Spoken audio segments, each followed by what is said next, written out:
एक बिल्कुल सत्य घटना है।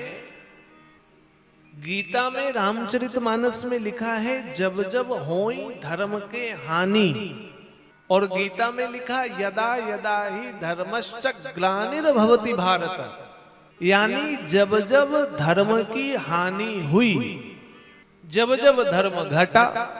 तो मुझे एक क्रिश्चियन व्यक्ति ने रांची के पूछा, कहने लग गए आपसे तो बढ़िया हमारा धर्म है। हमने बोला क्यों? बोले आपका धर्म तो समय समय पर गिर जाता है, आपका धर्म समय समय पर हानि हो जाती, आपका धर्म समय समय पर नष्ट हो जाता है।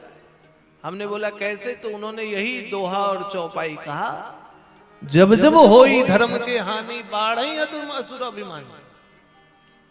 बोले आपके भगवान को बार बार आना पड़ता है, हमारे भगवान एक बार आए तो दोबारा आने की जरूरत ही नहीं है। अब बोले बताओ आपके भगवान श्रेष्ठ हैं कि हमारे भगवान बढ़िया? अब उसने जैसे ही यह बात कही तो उसी में हमने पॉइंट पकड़ लिया उसका। उसने एक ही बात गलत कह दी कि हमारे भगवान को दोबारा आने की जरूरत ही नहीं है। हमने कहा ये बताओ आपके भगवान का नाम क्या? बोला ईसा मसीह। हम बोले वो आए किसके लिए थे? उन्होंने कहा हमारे लिए।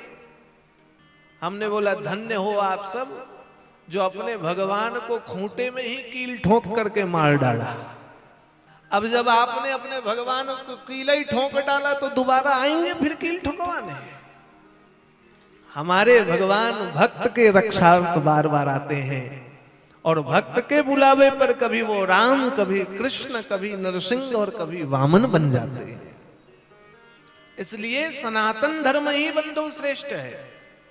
हमारे यहां भगवान पूजनीय हुए आने के बाद भी, और उनके यहां भगवान अपूज्य रहे आने के बाद भी।